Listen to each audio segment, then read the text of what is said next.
Hey everybody, what's going on? Here is my review of Cobra Kai Season 4. I've been a big fan of Cobra Kai since when it was on YouTube to now Netflix. I was a big fan of the Karate Kid films, 1 to 3 after that, but 1 to 3 I liked a lot. And so I loved how this show has taken this direction from a different perspective. The writing has been brilliant, and that does continue in Season 4. Now, to me, Season 4 in a nutshell is a transitional season. I think we've seen a lot of these storylines play out over and over through Season 1 to 3. In Season 4, you do feel it does get a little bit tiring in some ways, but the way they set up Season 5, because they're already talking about it, it's already online, but they haven't given anything away, they are going to take this show into a different direction, which I'm glad they're doing, and I'm excited for that, and especially how they teased it, because we're going to see some new characters, and some characters we saw in the past come back into the fold for Season 5. I'm not going to spoil this season for you in this review, okay? I'll touch on some things, but I'm not going to spoil the overall storylines, okay? All right, so let's talk about some of the highlights in Season 4. Season 4 is really about finding your own path. It's not just about the defensive way of Miyagi's karate, or what Daniel thinks Miyagi's karate is, or the offensive way of the Cobra Kai style of karate that, Johnny Lawrence knows. It's really about finding your own path and the combination of both.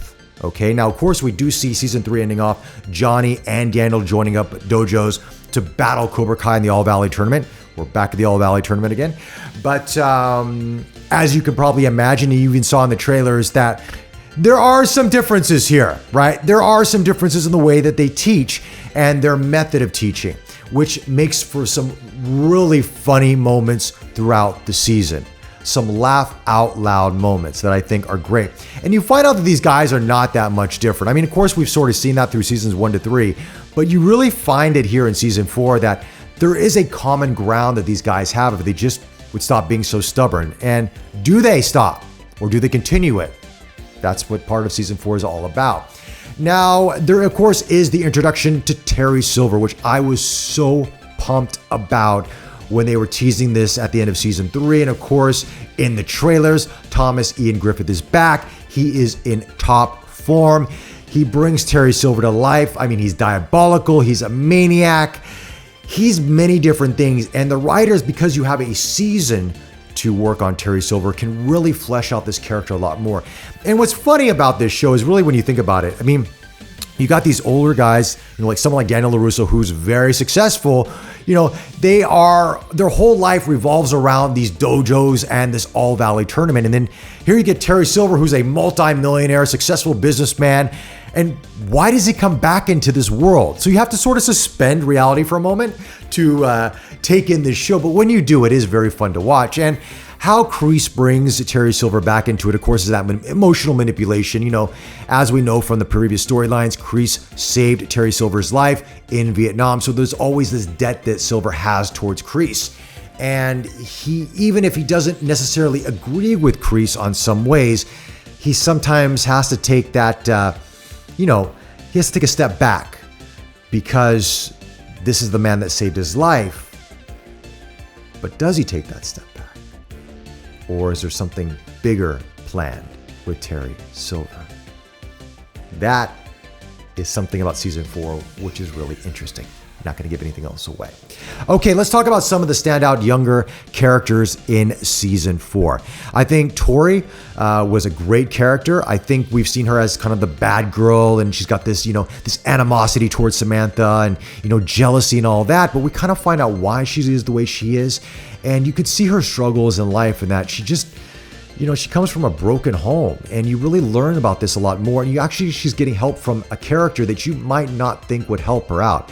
And it is kind of shocking, and it's kind of adds a nice element to her storyline in a lot of ways. You can see her struggle from being this bad girl to trying to be someone respected and admired. And I like that journey with her character. And we saw this with Robbie as well. I mean, Robbie's character's got a great development in this storyline, especially because he's now with Cobra Kai, and now with the introduction of Terry Silver and with Robbie.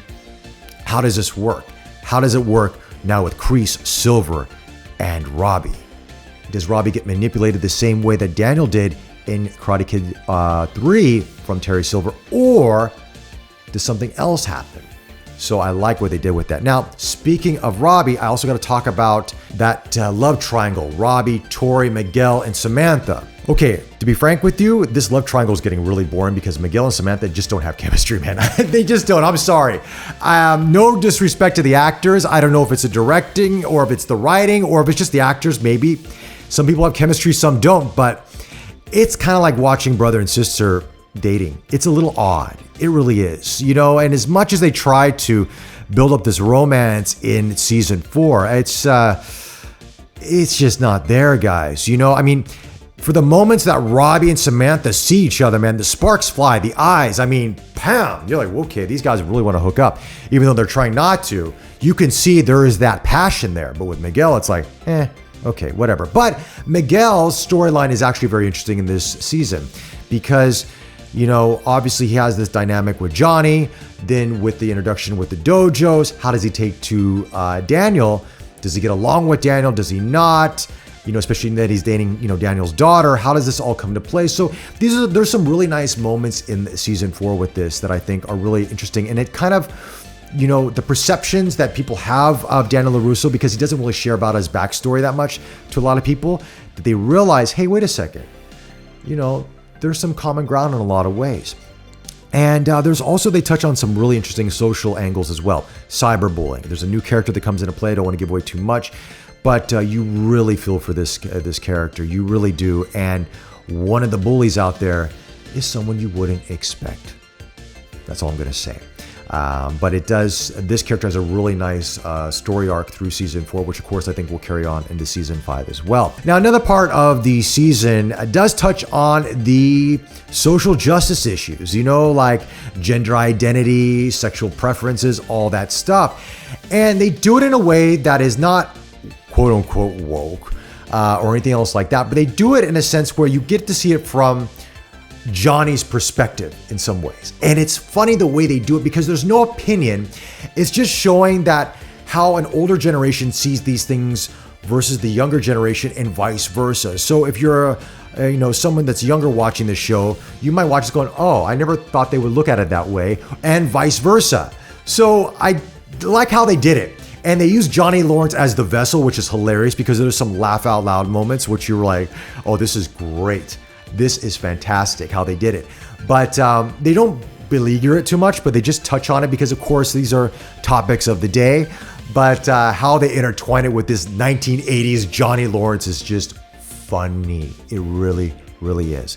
But, you know, I have to say this. I mean, there will be some complaints about season 4 because obviously this was shot during the pandemic and you are going to see some of those limitations come into the production aspect of it. So you sort of have to take this in part and parcel that they probably couldn't tell the story that they maybe wanted to tell in season 4 for the most part because of these restrictions and the limitations.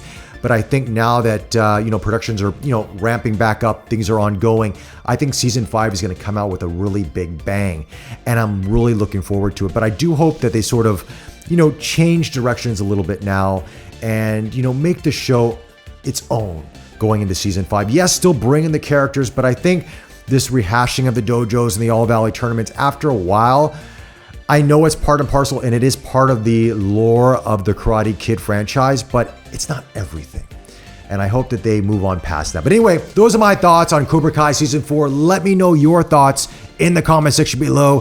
Have you seen it? What do you think? Are you excited to watch it? I would love to hear from you guys with that. Follow us on Facebook, subscribe to us on YouTube, like this video, helps out our channel a lot, and I will chat to you soon. Take care.